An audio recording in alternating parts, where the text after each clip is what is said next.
चलिए फ्रेंड्स, शुरू करते हैं आज का अपना वीडियो। आज के इस वीडियो में आपको बताऊंगा कक्षा 9वीं का होगा, जो कि मैथ्स का होगा। क्वेश्चन पेपर है, क्लास 9th का है, ईयरली एग्जामिनेशन 2021 का है, यानी कि इसी वर्ष आपका यह क्वेश्चन पेपर होने वाला है। अगर आप क्लास 9th में हैं तो इस वीडियो को लास्ट तक जरूर देखना, क्योंकि यह क्वेश्चन पेपर पक्का फंसने वाला है आपके एग्जाम में फ्रेंड्स। जहाँ तक आपका यह क्वेश्चन पक्का फंसेगा, इसलिए इस वीडियो को लास्ट तक जरूर देखना फ्रेंड्स। क्लास 9th का होगा, आपका मैथ्स का होगा, जिसमें कि यानी कि पूर्णांक यानी कि 80 मार्क्स का आपका क्वेश्चन पेपर है। आप सभी जानते होंगे कि आपका जो एमपी बोर्ड एग्जामिनेशन होता है वही आपका 80 मार्क्स का होता है। निर्देश आपके सामने दिए जा रहे हैं। निर्देश पढ़ना बहुत ही जरूरी है। जब आप निर्देश पढ़ते हैं तभी आपको समझ में आता है कि क्वेश्चन पेपर में क्वेश्चन कौन सा क्वेश्चन क्या कहना चाहता है। तो पहला वाला निर्देश है, सही प्रश्न हल करना अनिवार्य है, यानी कि ऑल क्वेश्चंस आर कंपलसरी, सभी क्वेश्चन के जवाब देना लाजमी है।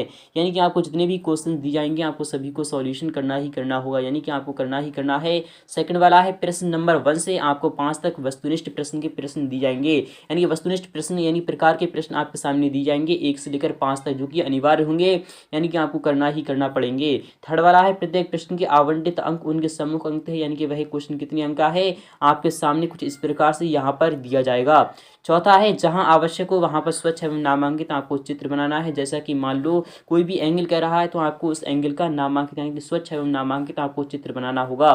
क्वेश्चन नंबर 1 आपका मोस्ट है। क्वेश्चन नंबर 1 आपका पहला यानी कि पहला वाला क्वेश्चन है, जो कि 5 अंक का होगा। यानी क्वेश्चन नंबर में आपके 5 क्वेश्चन होंगे, जिसमें कि एक क्वेश्चन का जवाब देने पर आपको 1 अंक मिल जाएगा। तो क्वेश्चन नंबर 1 आपका मोस्ट है, लगभग हर साल आता है, इस बार भी पक्का फंसेगा आपके एग्जाम में। यह बहुत ही मोस्ट है कि सही विकल्प चुनकर लिखिए, यानी कि आपको सही विकल्प यानी कि आपको मल्टीपल चॉइस क्वेश्चन दिया रहे हैं, उसमें से आपको सही विकल्प पहला वाला ऑप्शन आपका जो सही होगा आपको वही चुनना होगा। तो पहला वाला क्वेश्चन है कि निम्नलिखित में से कौन सी अपरिमेय संख्या है, यानी कि इसमें से आपको बताना होगा कि कौन सी संख्या है जो कि एक अपरिमेय संख्या है। तो आप सभी जानते होंगे कि जो एक पहले वाली जो संख्या है वह एक परिमेय संख्या है, यानी 0.23 है, वह एक परिमेय संख्या है, क्योंकि 23 यानी 23 हम यहाँ पर लिख सकते हैं और हम बटे में यानी कि 100 लिख सकते हैं, यानी कि यह एक परिमेय संख्या हो गई। और सेकंड वाला ऑप्शन जो आपका कह रहा है 0.2023 और 0023 डबल, यानी कि ये आपकी जो संख्या है क्या यह परिमेय है या फिर अपरिमेय है। तो आप सभी जानते होंगे यह एक अपरिमेय संख्या है, यानी कि यह एक अपरिमेय संख्या है या फिर परिमेय है। तो आप सभी जानते होंगे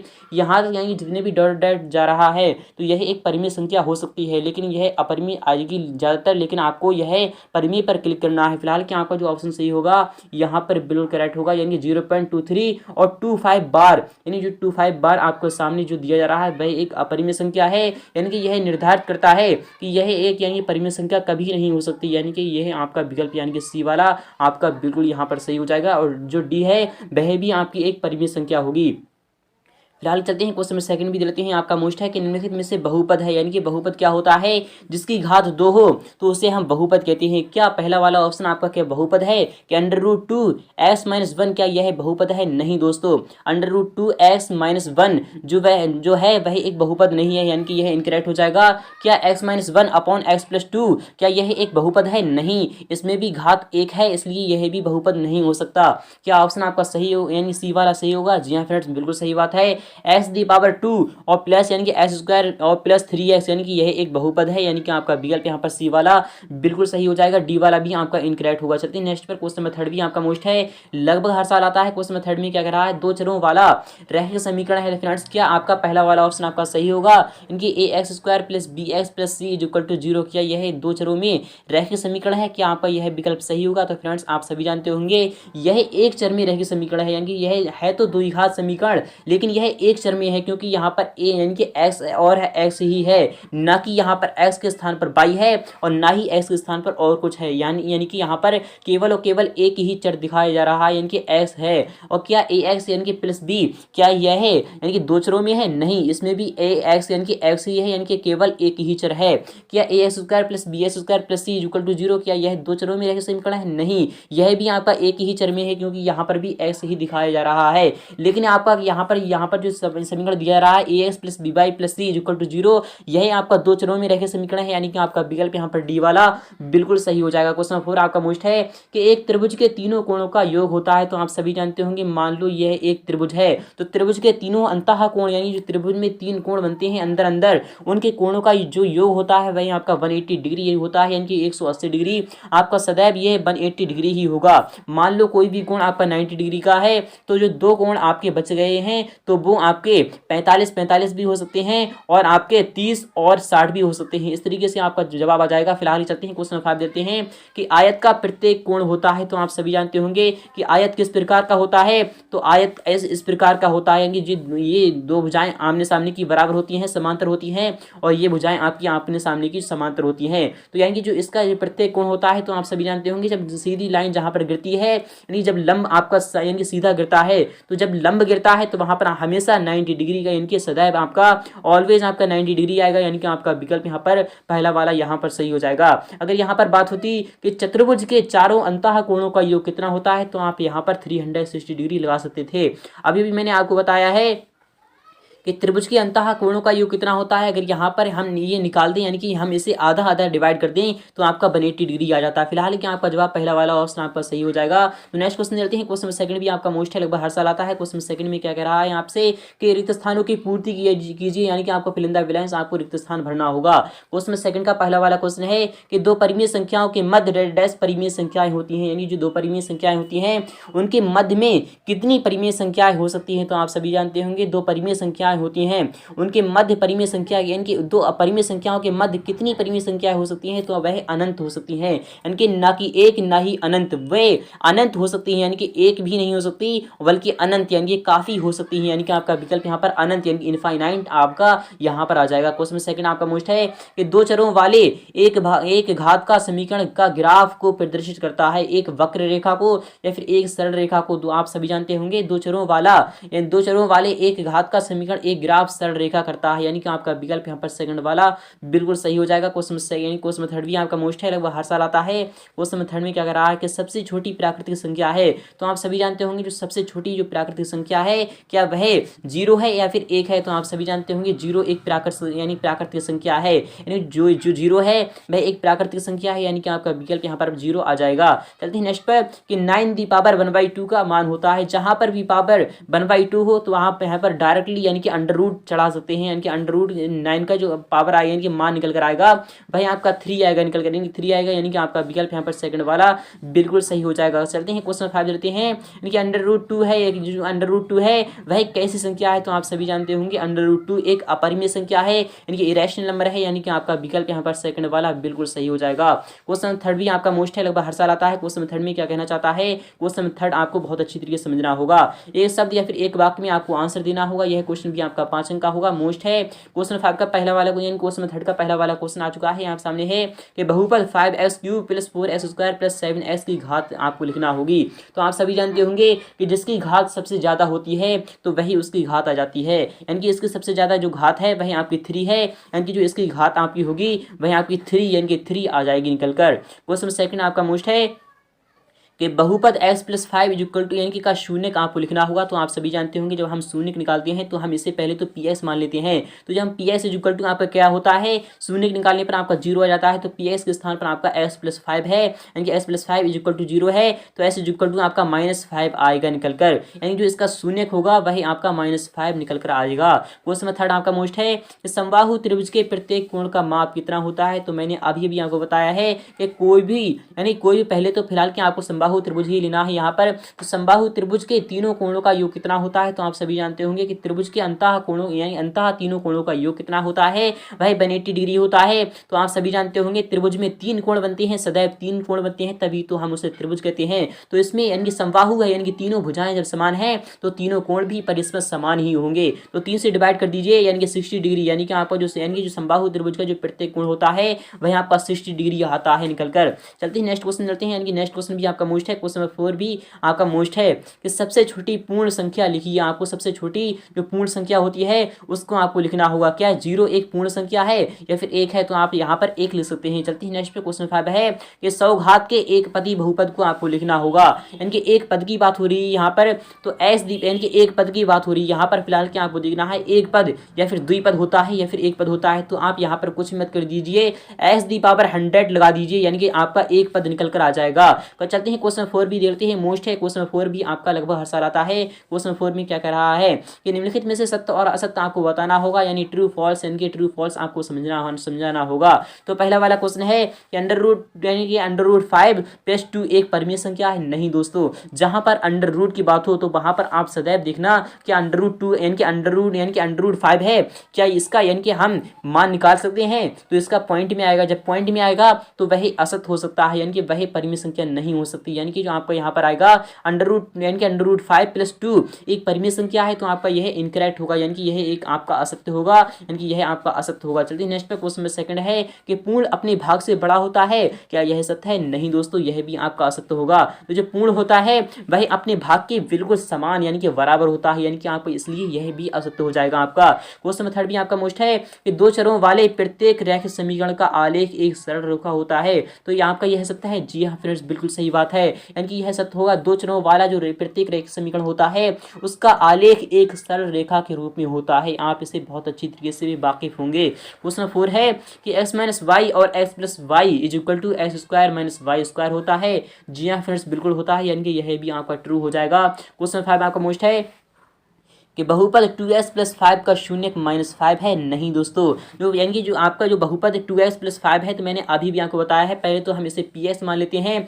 ps के जब हम ps जब हम शून्यक निकालते हैं तो ps हमें क्या रखना होता है, तो हमें 0 रखना होता है। तो ps के स्थान पर आपका 2s + 5 है, तो आप यहाँ पर लिख दीजिए 2s + 5 = आपका 0 है, तो आपका क्या आएगा निकल कर, तो s = आपका आएगा निकल कर -5/2, यानी कि आपका जो शून्यक आना चाहिए तो -5/2 आएगा निकल कर। फिलहाल क्या आपका -5 है, इसलिए यह इनकरेक्ट हो जाएगा। क्वेश्चन 5 आपका मोस्ट है सही जोड़ियां बनाइए, आपको मैच द फॉलोइंग, यानी कि आपको मिलान करना होगा। तो सही मिलान आपको करना होगा। क्वेश्चन 5 में आपका 5 अंक का होगा। फ्रेंड्स यह मोस्ट है, आपको समझना होगा अच्छी तरीके से, क्योंकि यह क्वेश्चन लगभग हर साल आता है। इस बार ये पक्का फंसेगा आपके एग्जाम में। स्तंभ आ और स्तंभ बा आपके सामने आ चुका है। क्या -5 + 2 इसका जो योग होगा वह कितना होगा, तो आप सभी जानते होंगे कि -5 ज्यादा है और 2 कम है, यानी कि -3 बचेगा, यानी कि आपका विकल्प यहाँ पर सेकंड वाले पे चला जाएगा। -4 और इंटू -3, यानी कि यहाँ पर जब कुछ भी नहीं होता है, डायरेक्टली ब्रैकेट होती है, तो वहां पर कुछ भी नहीं, आप इंटू लगा सकते हैं, यानी कि गुणा होती है। तो 4 × 12, तो माइनस से कैंसिल हो जाता है, यानी कि माइनस प्लस हो जाता है, तो 4 × 12, यानी कि आपका विकल्प डी पर चला जाएगा। 1/3 जो होती है, यानी जो 1/3 होती है उसे हम किस तरीके से लिख सकते हैं, तो आप सभी जानते होंगे 1/3 को हम 2/6 भी लिख सकते हैं, यानी 2 यानी 2 × 2 2 3 6, यानी कि हम 2/6 भी इसे लिख सकते हैं। और 2/100 यानी 2/100 को हम किस तरीके से लिख सकते हैं, तो 2/100 को हम 0.02 के रूप में लिख सकते हैं। मैंने यहाँ पर लिख दिया है, आप इस तरीके से समझ सकते हैं। 0.1, तो फ्रेंड्स 0.1 होता है, उससे हम किस तरीके से लिख सकते हैं, तो 0.1 को हम 1/10 के रूप में लिख सकते हैं। तो फ्रेंड्स उम्मीद करूंगा आपको वीडियो बहुत ही अच्छी लग रही होगी। अगर वीडियो अच्छी लग रही है तो वीडियो को लाइक करना, शेयर करना। वीडियो में रहूंगे। क्वेश्चन नंबर 6 भी देते हैं, मोस्ट है, हर साल आता है। क्वेश्चन नंबर 6 में क्या कह रहा है आपसे, आपको समझना होगा कि 1/3 और 2/3 के बीच दो परिमेय संख्याएं आपको ज्ञात करना होगी, यानी दो परिमेय संख्याएं जब आप निकालते हैं या फिर कितनी भी आप संख्या निकालते हैं, तो आप यानी कि दो में, यानी जब यहाँ पर दो की बात हो रही है तो दो में आप एक जोड़ दीजिए, यानी कि 2 1 कितनी होती है, तो आप सभी जानते होंगे 2 में जब आप एक जोड़ते हैं तो आपका 3 निकल कर आता है। तो 3 से ऊपर और 3 से नीचे आप यानी कि गुणा कर दीजिए, यानी कि अंश और हर दोनों में 3 से यानी कि 3/3 से गुणा कर दीजिए, तो 1/3 और गुणा 3/3, यानी कि 3/3 और यहाँ पर 2/3 और गुणा 3/3, यानी कि इस तरीके से आप गुणा कर दीजिए, यानी कि 3 3 9, यानी कि 3 एकम 3 बटे, यानी कि 3 3 9 और यहाँ पर 2 3 6 और 3 3 9, तो आपका क्या है निकल कर, यानी कि 4/9 और 5/9, यानी कि आपकी दो परिमेय संख्याएं निकल कर आ चुकी हैं। चलते हैं नेक्स्ट पर कि यानी कि 1/√2 के हर का परिमीकरण करना है आपको। तो फ्रेंड्स उम्मीद करूंगा तो फ्रेंड्स इस तरीके से आप इसे निकाल सकते हैं। तो 1/√2 है, फिलहाल के मैं आपको डायरेक्टली बता रहा हूँ। तो √2 यानी कि नीचे से, यानी कि नीचे जो दिया जाता है हर में, उसकी हम यानी कि उसके विपरीत चिन्ह से ऊपर नीचे आप मल्टीप्लाई कर देते हैं, तो अभी आपका हर का परिमीकरण हो जाता है। फिलहाल कि आपका नीचे कोई भी चिन्ह नहीं है, तो आप यानी कि √2 से ऊपर नीचे गुणा कर दीजिए, तो √2 की जो गुणा आएगी वह आपकी 2 आएगी निकल कर, यानी कि जो हर का परिमीकरण है आपका हो चुका है कि √2/2, यानी कि आपका हर का परिमीकरण आपके समझ में आ गया होगा। चलते हैं नेक्स्ट पर। एक क्वेश्चन 7 है कि एक नोटबुक की कीमत एक कलम की कीमत की दोगुनी है। इस कथन को निरूपित करने के लिए दो चरों वाला एक एक रैखिक समीकरण आपको लिखना होगा। तो आप सभी जानते होंगे कि माना एक नोटबुक की कीमत कितनी है, तो माना एक नोटबुक की कीमत x रुपए है। जब x रुपए है तो उसकी कीमत कलम की कीमत की दोगुनी है। माना एक कलम की कीमत यानी कि एक कलम की कीमत 2 है यानी कि y है। तो आप सभी जानते होंगे एक नोटबुक की कीमत यानी नोटबुक आपकी यहाँ पर है, तो एक नोटबुक की कीमत एक कलम की कीमत की दोगुनी है, यहाँ पर 2 गुनी कर दीजिए तो x - 2y = 0 आ जाएगा निकल कर, यानी कि आपका एक रैखिक समीकरण के रूप में आ गया है मान निकल के। फ्रेंड्स उम्मीद करूंगा आपको समझ में आ चुका होगा, यानी कि आपका यह मान आ गया, यानी कि x - 2y = 0 एक दो चरों वाला एक रैखिक समीकरण के रूप में आपका लिखिए यानी कि आ चुका है। यह क्वेश्चन आपका 2 का है। तो फ्रेंड्स उम्मीद करूंगा आपको समझ में आ गया होगा कि k का मान ज्ञात कीजिए जबकि x = 2 और y = 1 समीकरण 2x + 3y = k का आपको एक हल होगा। फ्रेंड जो एक हल होगा वह क्या होगा, तो आप सभी जानते होंगे x = आपका 2 रखना है यहाँ पर और y = आपका 1 रखना है। फिलहाल की मैं आपको बता रहा हूँ, जब आप x = 2 रखते हैं तो 2 यानी कि 2 की यानी कि मल्टीप्लाई आप 2 से कर दीजिए और +3 मल्टीप्लाई आप 1 से कर दीजिए, तो यानी कि k का मान निकल कर आएगा तो 2 दूनी 4 यानी 2 दूनी 4 हो गए, 3 एकम 3 यानी k का मान आपका जो निकल कर आएगा वही आपका 4 3 7 यानी कि k का मान आपका 7 निकल कर आ जाएगा। तो नेक्स्ट क्वेश्चन देखते हैं। नेक्स्ट क्वेश्चन भी आपको समझ में आ चुका होगा। नेक्स्ट क्वेश्चन भी देखते हैं, मोस्ट है लगभग हर साल आता है, क्वेश्चन 7 यानी कि नेक्स्ट वाला भी देख लेते हैं। तो फ्रेंड्स नेक्स्ट क्वेश्चन में क्या कह रहा है आपसे, तो क्वेश्चन नंबर 8 है कि सीधे गुणा, यानी कि आपको यहाँ पर बता रहा है कि सीधे गुणा यानी सीधे गुणा किए बिना ही आपको क्या करना होगा, तो सीधे गुणा किए बिना आपको निम्नलिखित गुणों यानी गुणनफलों के मान आपको ज्ञात करना होगा, यानी परिकलित करना है आपको। 103 गुणा 107 तो आप किस तरीके से निकाल सकते हैं, तो आप इस तरीके से निकाल सकते हैं, यानी कि 100 प्लस आप 3 कर दीजिए और यहाँ पर आपका 100 प्लस क्या कर दीजिए आप, यानी कि 100 + 7 कर दीजिए, तो इन दोनों की मल्टीप्लाई कर दीजिए। किस तरीके से कर सकते हैं, तो x + a और x + b = क्या होता है आपका, तो s² होता है आपका, s² होता है प्लस ab यानी कि abx होता है, यानी कि abx होता है। तो आपका इस तरीके से निकल कर आ जाएगा। इसको मैं नेक्स्ट वीडियो में बता दूंगा आपका फुल सॉल्यूशन। तो अथवा वाला भी क्वेश्चन आपका मोस्ट है कि 95 × 96 यानी कि 100 में से आप 5 घटा दीजिए और 100 में से यानी 4 घटा दीजिए, आपका इस तरीके से भी निकल कर आ जाएगा इसका मान। तो नेक्स्ट क्वेश्चन लेते हैं। क्वेश्चन 9 भी आपका मोस्ट है, लगभग हर साल आता है। क्वेश्चन 9 में क्या कह रहा है आपको समझ में आ चुका होगा। क्वेश्चन 9 में आपको कह रहा है कि सरल कीजिए, यानी कि आपको प्रूफ करना होगा कि 5 + √7 × 5 - √7। तो आप समझ में आ चुका होगा आपको कि a + b × a - b यानी कि a + b और a - b बराबर क्या होता है, वही होता है a² - b²। तो आपका यहाँ पर a + b और a - b के फॉर्म में यहाँ पर ये संख्याएं दी जा रही हैं, तो आपको a + b और a - b का जो स्क्वायर यानी जो फॉर्मूला होता है वह होता है आपका a² - b²। तो a का स्क्वायर कर दीजिए यानी कि 25 यानी कि 25 आएगा निकल कर, और b का स्क्वायर कर दीजिए यानी कि √7 का जो हम स्क्वायर करते हैं तो आपका 7 निकल कर आता है। तो 25 में से आपका 7 जाएगा निकल कर, तो आपका 18 आएगा निकल कर, यानी कि 18 आपका आंसर आ चुका है। क्वेश्चन नंबर यानी कि आपका 9 का अथवा वाला भी क्वेश्चन आपका मोस्ट है। क्वेश्चन 9 का अथवा वाला क्वेश्चन क्या कह रहा है कि 1/5 - √7 के आपका हर परिमीकरण करना है आपको, यानी कि आपको हर का परिमीकरण करना होगा। तो किस तरीके से कर सकते हैं, तो नीचे मैंने अभी भी आपको बताया है कि आप नीचे वाली संख्या जो होती है उसका यानी जस्ट अपोजिट यानी कि साइन से आप यानी कि उसे उल्टा करके मल्टीप्लाई कर दीजिए ऊपर और नीचे। तो आप किस तरीके से कर सकते हैं, तो फिलहाल की मैं आपको डायरेक्टली बता रहा हूँ कि 5 + √7 आपका ऊपर आएगा निकल कर, और 25 में से आपके 7 आएगा निकल कर, यानी 18 है। मैंने अभी भी आपका किया है, यानी कि 5 + √7 / 18 यानी कि आपका ये आपका मान निकल कर आ जाएगा। नेक्स्ट क्वेश्चन चलते हैं। क्वेश्चन 10 आपका मोस्ट है कि निम्न को आपको परिभाषित करना है, यानी कि आपको इसकी परिभाषा देना होगी, यानी रैखिक बहुपद किसे कहते हैं, यानी कि वे बहुपद जिनकी घात 1 होती है, यानी कि जिनकी घात मैक्सिमम 1 होती है उसे हम रैखिक बहुपद कहते हैं। जैसे कि मान लो यानी कि यह एक बहुपद है, यानी कि s यानी कि आपका यहाँ पर x है प्लस y = आपका 0 है, यह आपका रैखिक समीकरण तो है बट आपका यह रैखिक बहुपद भी है। यानी कि आप इस तरीके से कर सकते हैं, यानी कि s यानी 2x + x प्लस यानी कि 1 = आपका 0, यानी कि यह एक आपका रैखिक बहुपद होगा। तो द्विघात बहुपद को आप किस तरीके से सकते हैं, यानी कि जिस बहुपद की घात 2 हो उसे हम द्विघात बहुपद कहते हैं। जैसे कि s² + x + 1 = आपका 0, या फिर आपका = कुछ ही मत लगाओ तो आपका द्विघात बहुपद हो जाएगा। बहुपद की घात क्या होती है, यानी कि जिस बहुपद की घात यानी सबसे ज्यादा होती है उसे हम उसकी घात कहते हैं। जैसे कि मान लो s³ + s4 + s5 + s³ plus इस तरीके से होगी, तो जब सबसे ज्यादा घात यहाँ पर 5 है तो आपकी घात 5 आ जाएगी निकल कर। तो अथवा वाला भी क्वेश्चन आपका मोस्ट है कि निम्नलिखित पर आपको बहुपद के मान आपको ज्ञात करना होगा, यानी कि आपको बहुपद के मान ज्ञात करना होगा जब s इक्वल टू आपका 0 हो, जब s इक्वल टू आपका 2 हो। तो आप सभी जानते होंगे कि ps यानी कि ps के जब हम स्थान पर यानी कि 0 रखते हैं तो आपका क्या आएगा निकल कर, जब हम 0 रखते हैं तो 5 की जब हम 0 से मल्टीप्लाई करते हैं तो आपका 0 निकल कर आता है, और 4 की जब हम यानी कि 0 से करते हैं तो आपका 0 आता है निकल कर। तो आपका पहले वाले में यानी कि जब आप s इक्वल टू 0 रखते हैं तो आपका आंसर निकल कर आता है 3, और आप जब आप यहाँ पर s इक्वल टू 2 रखते हैं तो आपका क्या निकल कर आता है, तो 5 दूनी 10 और यानी 2 दूनी 4 चौक 16, यानी 16 आपका लेस होगा और 3 यानी कि आपका -3 निकल कर आएगा। यानी कि पहले वाले में आपका प्लस का आएगा, दूसरे वाले में आपका -3 आ जाएगा निकल कर। चलते हैं क्वेश्चन 11 देते हैं कि निम्नलिखित को सरलतम रूप में आपको लिखना होगा 8y अंडर रूट यानी कि 8y 12 और 25 बटे यानी कि 30 और 49 बटे 63 को आपको सरलतम रूप में लिखना होगा।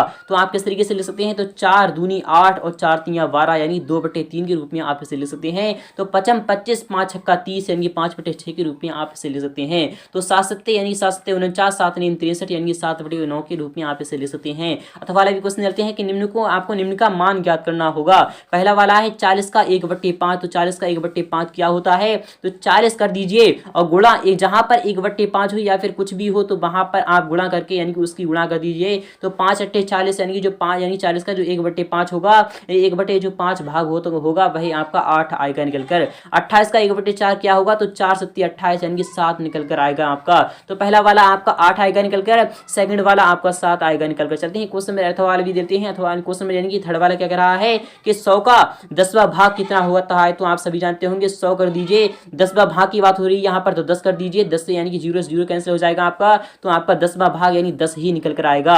चलते हैं क्वेश्चन में यानी 12 देते हैं, मोस्ट है क्वेश्चन 12 में क्या कह रहा है आपसे कि निम्नलिखित समीकरण के 3 हल आपको लिखना होगी। तो फ्रेंड्स जो 3 हल हैं वह कौन कौन से हैं, तो आप सभी जानते होंगे। पहले आप s = 0 रख दीजिए, फिर उसके बाद आप s = 1 रख दीजिए, फिर उसके बाद -1 रख दीजिए। आपके तीनों आंसर निकल कर आ जाएंगे। तो पहले तो जब हम 0 रखते हैं तो आपका क्या निकल कर आएगा, तो जब हम 0 रखते हैं तो आपका y = 7 ही रहेगा। क्यों रहेगा, क्योंकि 2 की जब हम 0 से करते हैं तो आपका 0 हो जाएगा निकलकर, तो y = आपका 7 निकल कर आएगा। यानी कि आपका एक तो आपका आंसर आ गया 7। जब आप यानी कि 1 रखते हैं तो 2 × 2 यानी कि y = आपका 5 निकल कर आएगा। पहला आपका 7 है, दूसरा आपका 5 है। जब आप यानी कि -1 रखते हैं तो 2 × 2 -2 है, तो आप यहाँ पर यानी कि 9 रख दीजिए, यानी कि आपका निकल कर आएगा। यानी कि 3 हल आपके आ चुके हैं, 7, 5, 9, यानी कि आपके ये तीनों हल हो जाएंगे। चलते हैं क्वेश्चन अथवा वाला भी देते हैं कि निम्नलिखित समीकरण और रैखिक को ax + by + c = 0 के रूप में आपको व्यक्त करना है, और प्रत्येक स्थिति में यानी कि a, b और c के मान आपको परिवर्तित करना होगा।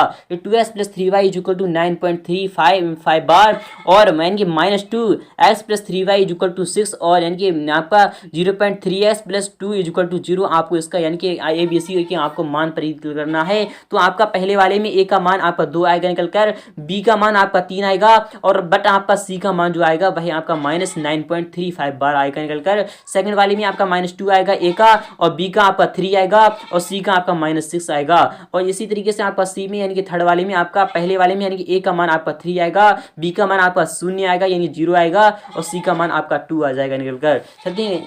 चलते हैं नेक्स्ट क्वेश्चन लेते हैं। क्वेश्चन 13 भी आपका मोस्ट है, इनके न्यून कोण, समकोण और अधिक कोण की आपको परिभाषा चित्र सहित आपको समझाना होगी। तो फ्रेंड्स जैसा कि मैंने आपको अभी बताया है कि न्यून कोण, समकोण और अधिक कोण की परिभाषा दे दीजिए, उसका जो चित्र बनेगा आपका पटरी और प्रकार की सहायता से आपको समझाना होगा। तो न्यून कोण यानी कि वे दो कोण जिनका योग 90 डिग्री हो, तो उसे हम क्या कहते हैं, यानी कि 90 डिग्री से कम हो वे न्यून कोण कहलाते हैं। यानी कि जिस वह कोण जो 90 डिग्री से कम होते हैं हम उसे न्यून कोण कहते हैं। यानी कि 75 डिग्री भी आपका यानी कि 85 डिग्री भी आपका न्यून कोण में आएगा। और समकोण यानी कि वे कोण जो 90 डिग्री होते हैं, यानी कि जो डायरेक्ट लंब करते हैं, तो उसे हम 90 डिग्री कहते हैं, यानी कि समकोण कहते हैं। अधिक कोण क्या होता है आपका, जो 90 डिग्री से अधिक होती है बट 180 डिग्री से कम होते हैं, उसे हम अधिक कोण कहते हैं। परिभाषा आपके समझ में आ चुकी होगी। अथवा वाला क्वेश्चन है कि पूरक कोण, समपूरक कोण और परिभाषा चित्र आपको सहित समझाना होगा। यानी वे दो कोण जिनका योग 90 डिग्री होता है उसे हम एक दूसरे का पूरक कोण कहते हैं। और वे दो कोण जिनका योग 180 डिग्री होता है उसे हम संपूरक कोण कहते हैं। तो आपके समझ में आ चुका होगा। क्वेश्चन 14 आपका मोस्ट है कि 3/5 और 4/5 के बीच आपको 5 परिमेय संख्या ज्ञात करना होगी। तो आप किस तरीके से ज्ञात कर सकते हैं, मैंने अभी भी आपको एक ट्रिक बताई है कि जहाँ पे यानी 5 है तो आप 5 में 1 जोड़ दीजिए, यानी 6/6 से नीचे ऊपर गुणा कर दीजिए। तो 3/5 में यहाँ पर 6 के यानी 6/6 से आप नीचे ऊपर गुणा कर दीजिए, यानी 6/6 से जब आप गुणा करते हैं और यहाँ पर आपका 4/5 का आप यानी कि 6 और 6 से नीचे ऊपर गुणा कर दीजिए। तो 3 छक 18 और 5 छक्का 30 यानी कि 18/30 और यहाँ पर आपका 6 चौक 24 और 5 छक्का 30 यानी 24 आपका यहाँ पर क्या आएगा निकल कर, तो 19/30 और 20/30 और आपका 21/30 और 22/30 23/30 यानी कि आपकी पांचों परिमेय संख्याएं निकल कर आ गई हैं। अथवा वाला भी क्वेश्चन आपका मोस्ट है कि दिखाइए कि 0.3333 डॉट इज इक्वल टू 0.3 वार को P/Q के रूप में आपको व्यक्त किया जा सकता है, जहां पर P और Q पूर्णांक है और Q does not is equal to 0 है। तो आप किस तरीके से निकाल सकते हैं, तो इसका नेक्स्ट वीडियो में मैं आपको फुल सोल्यूशन दिखा दूंगा आपको। चलते हैं नेक्स्ट पे। क्वेश्चन 15 भी आपको मोस्ट है कि गुणनखंड कीजिए। आपको गुणनखंड करना होगा यानी फैक्टर करना होगा। आपको गुणनखंड करना है 2x² + 7x + 3 is equal to आपको यानी इसका गुणनखंड करना है। तो 2 3 अच्छे होते हैं, तो आप सभी जानते होंगे यानी कि 2 3 अच्छे होते हैं, तो 6 + 1 का आपको यानी कि फैक्टर बन जाएगा। यहाँ पर आप इसे कर सकते हैं। अथवा वाला क्वेश्चन है कि 3a + 4b + 5c का होल स्क्वायर को आपको प्रतिशत करना है। तो a + b + c का होल स्क्वायर से आप इसे निकाल सकते हैं। तो फ्रेंड्स उम्मीद करूंगा आपको वीडियो बहुत ही अच्छी लगी होगी। अगर वीडियो अच्छी लगी तो वीडियो को लाइक करना, शेयर करना।